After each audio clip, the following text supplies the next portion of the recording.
The Steam Locomotive, A Century of North American Classics. Written by Jim Boyd. Chapter 2, Turn of the Century. It was more than just bigger locomotives that permitted American railroads to develop into the massive transportation network of the new century. Although all sorts of advances were being made in track work and signaling, it was the automatic coupler and air brakes that made possible the trains we know today. Early coupling devices were generally some type of chain link, and these evolved into the link and pin couplers that were in widespread use throughout the Civil War era. The first automatic coupler dates from 1848, but the knuckle coupler that became standard on American railroads was patented in 1873 by Eli Hamilton Janey.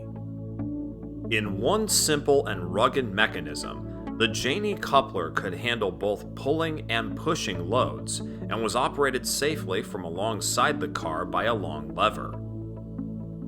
From the beginning of railroading, it had been far easier to start a train than to stop it. As the trains grew longer in the Civil War years, a crew of brakemen would man the hand-operated brakes on each car. In April 1869, New Yorker George Westinghouse patented an automatic braking system operated by compressed air.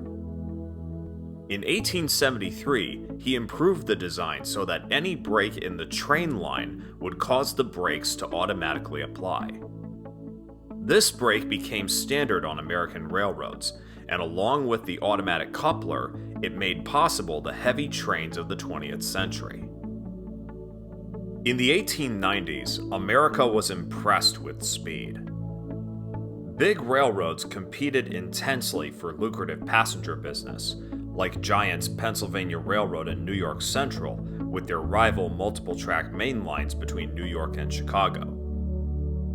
By now, the 440 had grown into an impressive mainline machine that was, thanks to good track, routinely capable of mile-a-minute speeds.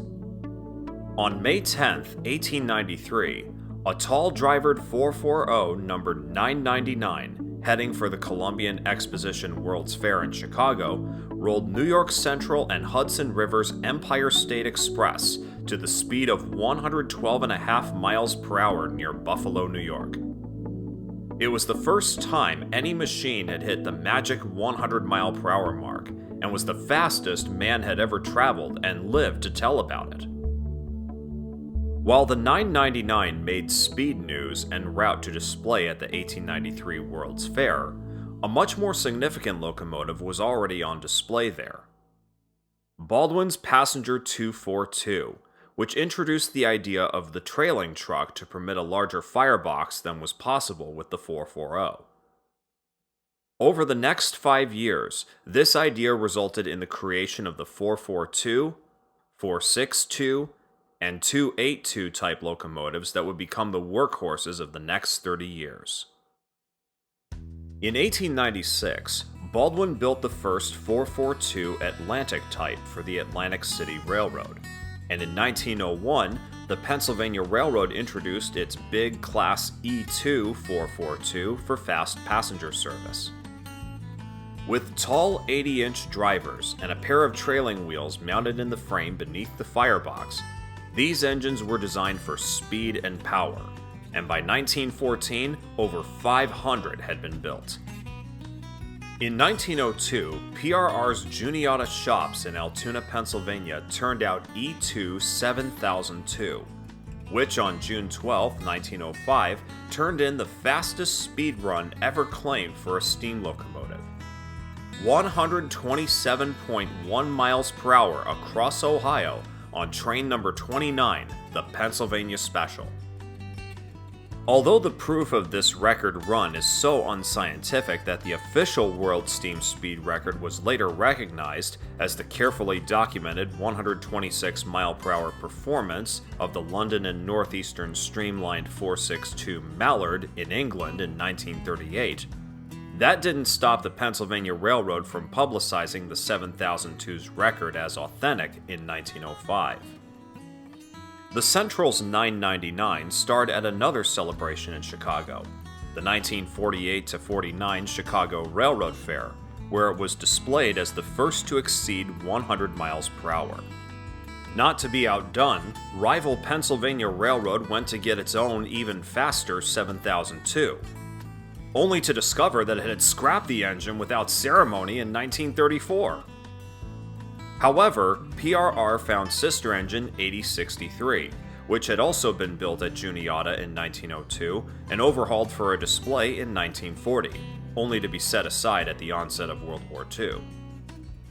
When the 7002 went on display for the Railroad Fair's second year, there was no mention that it was actually the 8063. The PRR was one of the few railroads to have a systematic program of preserving significant examples of its steam locomotives, and the ersatz 7002 was part of the historical collection that in 1979 was donated to the Pennsylvania State Railroad Museum in Strasburg. Although it had been modernized and equipped with superheaters in 1918, the 8063, alias 7002, was authentically restored to a close approximation of its as-built appearance. In 1983, following an overhaul, the 7002 went into regular tourist service on the Strasburg Railroad. The 7002 is an excellent and rare image of a turn-of-the-century passenger engine, with her high drivers, inboard-bearing trailer truck, oversized headlight, and delicate pinstriping. In addition to regular service on the Strasburg, the 7002 made a number of mainline excursions over Amtrak and Conrail lines to Philadelphia and Harrisburg, double-headed with the Strasburg's PRR D16SB 440, number 1223. Double-headed with a 440? An example of the ultimate development of her classic wheel arrangement, the 1223 is actually 3 years newer than the 8063, alias 7002. Built in 1905 in the Juniata shops, the 1223 was leased to the Strasburg Railroad in 1965, where she served over 20 years in tourist service. On the PRR, the D16 440s had survived into the 1950s because they could handle up to 6 cars on suburban passenger trains, their 68-inch drivers giving them snappy acceleration.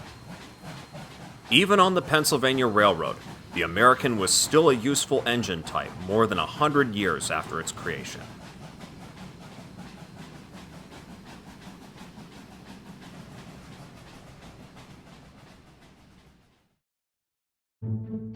About the only thing that Warren and Ouachita Valley No. 1 and Chicago and Northwestern 1385 have in common is their age and 460 wheel arrangement.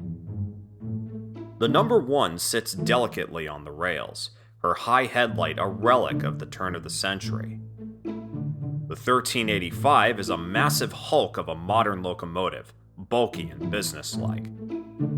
W&OV No. 1 spent its working life on 16 miles of light rail and sand ballast in the piney woods of Arkansas, hauling lumber and wood chips. The 1385, in contrast, had batted commuters at a mile a minute down the Northwestern's 3 main lines out of Chicago, and trundled freight across Midwestern prairies. But both have the inside Stevenson valve gear of a Civil War 440, and they were built within 4 months of each other. These two residents of the Mid-Continent Railway Museum in North Freedom, Wisconsin, demonstrate just how different 2 locomotives of the same era and wheel arrangement can be. No. 1 was built in December of 1906 by Baldwin for the W&OV. Intended for light rail and slow speeds, it has the general lines of an older locomotive, with slide valves and its narrow firebox tucked down between the drivers. With 52-inch drivers and a weight of 59 tons, No. 1 was the only one of her kind on the W&OV. The 1385 had been built for the CN&W only 4 months later, in March 1907, by the American Locomotive Company, and was one of 275 similar 84-ton R1 Class 460s.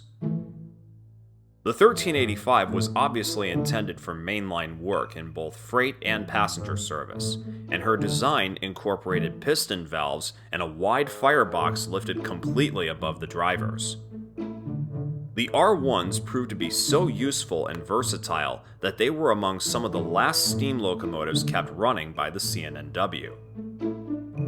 As these two locomotives contentedly haul tourists on Mid-Continent's 4.5-mile former CNNW branch in central Wisconsin, they are living proof that the term 1907 10-wheeler has relatively little meaning when it comes to defining the size and appearance of a locomotive. By 1907, the problem was no longer just how to make a locomotive bigger. The task was to tailor the locomotive for the job.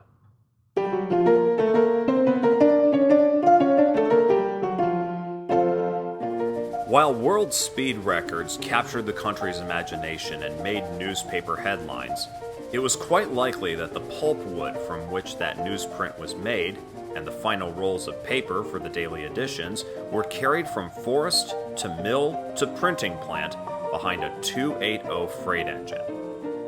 With its design dating back to the 1860s, over the next half-century, the 280 Consolidation became America's most popular freight locomotive. The name was introduced on the Lehigh Valley Railroad, which had just consolidated a number of smaller railroads to create its system when the first 280s were delivered. The earliest 280s looked like typical Victorian 440s that had been issued a double ration of driving wheels, complete with diamond stacks, big headlights, and pointed cowcatchers. With nearly all of its weight on its low and powerful drivers, and a pilot truck to permit it to ride well at modest speed, the 280 is just what the railroads needed to keep the Industrial Revolution rolling. By the turn of the century, the 280 had developed into an unembellished utilitarian machine with footboards and a small pilot replacing the cowcatcher, and a road number replacing the name. Baldwin and other builders were turning out standard 280s by the hundreds. The customer could specify the general weight and driver diameter and detail package, and Baldwin would crank out a catalog 280 that could be used on a mainline or short line. Typical consolidations of the era were two 72-tonners turned out by Baldwin in 1913 for the timber-hauling Duluth and Northeastern in Minnesota. Identical in appearance to Cumberland and Pennsylvania No. 19, DNNE 14 and 16 had small 51-inch drivers and Stevenson valve gear. Similar locomotives were in use all across the country, but the two DNNE engines gained fame by sheer survival. They operated in regular freight service until 1963, switching the lumber mills at Cloquet and delivering the traffic to the Duluth-Mesabian Iron Range at Saginaw. It was about 1901, however, that the modern 280 design had begun to evolve into a modern locomotive. Up until that time, the 280 still had its narrow firebox tucked between the drivers, like the DNNE 14 and 16, and this severely limited its steaming capacity. By lifting the firebox completely above the drivers, it could be enlarged and made much more efficient. Combined with slightly larger 56-inch drivers, the new firebox design permitted the 280 to grow into a truly powerful and roadworthy freight engine.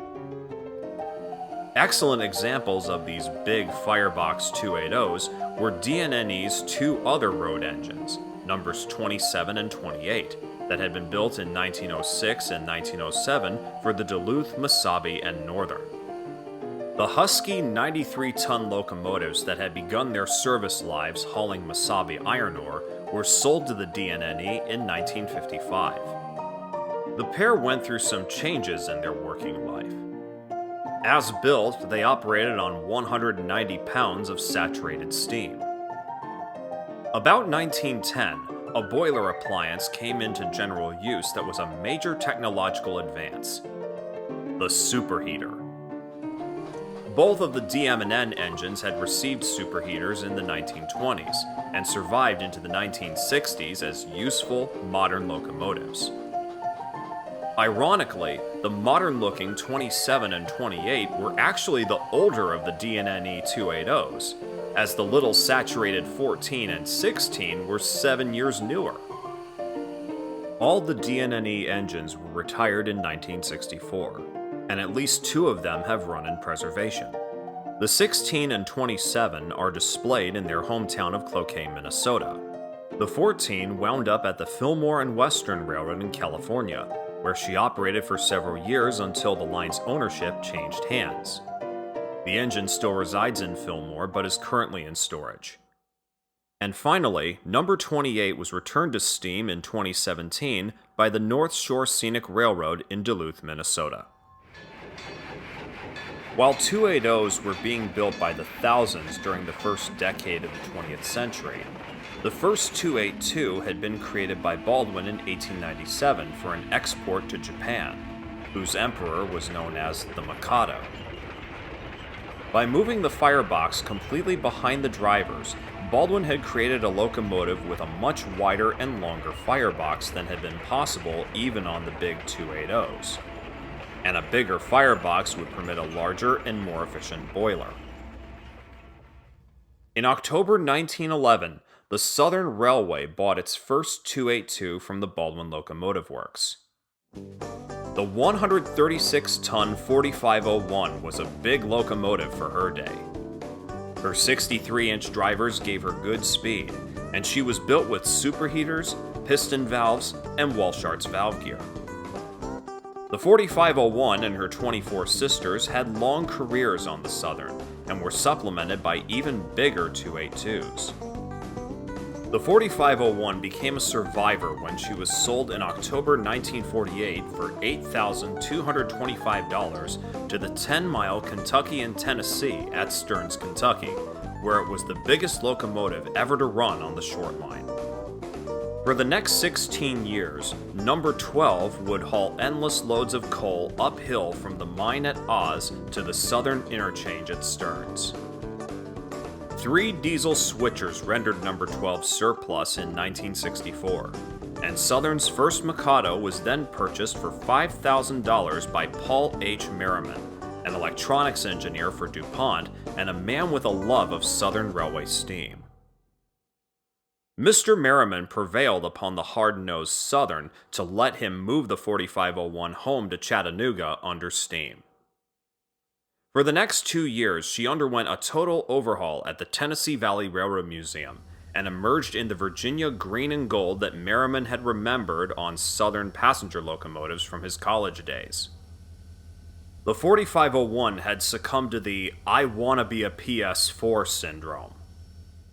In the 1920s, the Southern had a grand fleet of passenger engines, most notably the Class PS4 Pacifics, or 462s, that were legendary for their striking Virginia green boilers with gold trim. Only one PS4 survives, the 1401, permanently displayed within an exhibit hall at the Smithsonian Institution in Washington, D.C. With a PS4 thus forever out of reach, every former Southern locomotive to pull passengers in recent years has run the risk of getting the green paint. As the 4501 emerged after restoration, Southern's Vice President of Law, W. Graham Claytor Jr., became the spokesman for the locomotive within the corporate hierarchy. And while Graham's boss, the totally tough and modern President D.W. Brosnan, ran one of the most efficient railroads in the country, he knew that his company could use a public relations dose of Southern hospitality. In August 1966, the 4501 steamed an excursion up the Southern from Chattanooga to Richmond, Virginia, and one of the longest-running corporately sponsored steam programs was underway. Graham Claytor succeeded Mr. Brosnan as president of the company, and steam was home to stay.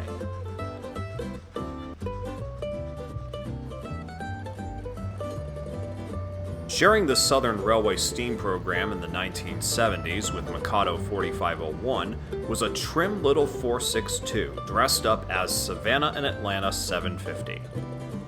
The Mikado and Pacific were both developed in the late 1890s, but it wasn't until the early 20th century that they realized their potential. The 462 and 282 were alter egos of the same locomotive. The four-wheel pilot truck and 6 tall drivers made the Pacific a passenger engine, while the 4 lower drivers and a 2-wheel pilot truck of a Mikado would fit into the same space under the boiler to make a freight engine. In later years, many railroads, especially the Pennsylvania, used the same boiler for both their 282s and 462s. Built by Alco's Schenectady Works in January 1910, S&A 750 had begun life as number 80, the first of a large fleet of light 462s for the Florida East Coast Railway, which by 1912 linked Jacksonville and Miami with Key West on Henry Flagler's famous Railroad That Went to Sea, on long bridges far out over ocean waters. Since the line was essentially sea-level flat, the 102-ton 462s could handle 6-car passenger trains at 60-mile-per-hour speeds. The FEC must have liked her design, for construction of similar engines continued through 1922. The FEC didn't fare well in the Depression, however, and number 80 was sold in 1935 to the Savannah and Atlanta. The S&A wound up as part of the Southern Railway, and in 1962, the 750 was donated to the Atlanta chapter of the National Railway Historical Society. This fine example of an early Pacific soon joined Southern's steam excursion fleet. The 750's appearance had been considerably altered during her S&A years. She had been built as an oil burner, but the S&A had converted her to coal. In addition, her high headlight was repositioned on the smokebox front, with the bell hung out on top in a more typical Southern Railway treatment. Interestingly, 3 other members of her FEC class were restored for operation. The 113 and 153 at the Gold Coast Railroad Museum in Miami, and the 148 on 2 different tourist railroads in New Jersey. The 113, 153, and 148 had all been sold by the FEC to the U.S. Sugar Corporation for use at its mill in Clewiston, Florida. In 2016, the 148 returned home to Clewiston for restoration, and since 2020, the engine has been the star attraction of the Sugar Express, U.S. Sugar's own excursion train and publicity program. The 750 and 148 are superb examples of early 462s that were mainline locomotives in the era of wooden passenger cars, and they also demonstrate how different identical locomotives can look when their details, like headlight, bell, and tenders, are changed. That first decade of the 20th century was a fascinating one, as each railroad looked at the technological advances in a different way. The Norfolk and Western was lugging hoppers out of the hollows and carrying coal to tidewater behind more than 450 280s, which weren't quite up to the job. The N&W needed raw pulling power more than speed, and the new Mikado seemed to waste too much of its weight on a non-productive trailing truck when it could be holding the drivers to the rail. The N&W's idea of a better locomotive was essentially one with the same 56-inch drivers as the 88-ton 280s, but with a bigger boiler. What they came up with was a 480, with the heavy firebox riding atop the drivers and the smokebox extended forward over a 4-wheel pilot truck.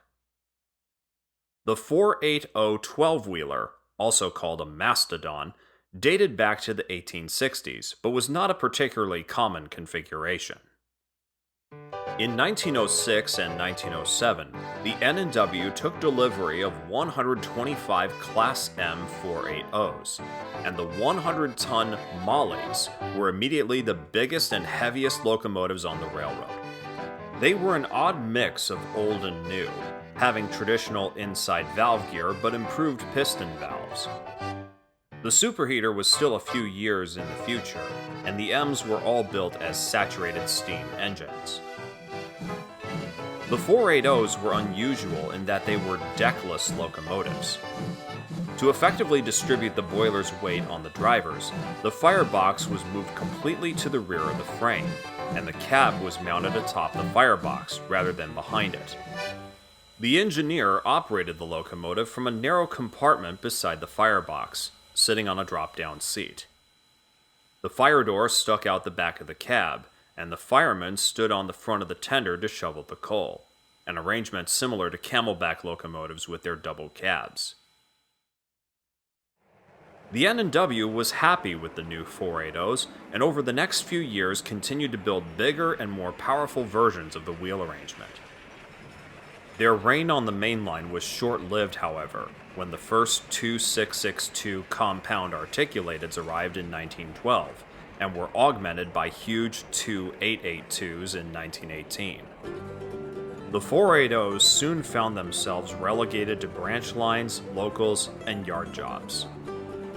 In 1915, a few were superheated, and in the 1930s, some were equipped with modern Baker valve gear. The Depression saw the fleet drastically reduced, but those 480s that survived generally went on to long and productive careers. A few of those Class M's gained fame by handling mixed trains on the picturesque Blacksburg and Abingdon branches right to the end of steam. Although the 433 is stuffed and mounted on display alongside her now-abandoned branch line in Abingdon, Virginia, one Blacksburg veteran survives in operation today. The 475 went through many owners before coming into the capable hands of the Strasburg Railroad in Pennsylvania in 1991. Steaming gently in the Pennsylvania Dutch countryside, it's hard to imagine this delicate machine as the biggest locomotive ever on the N&W in 1907.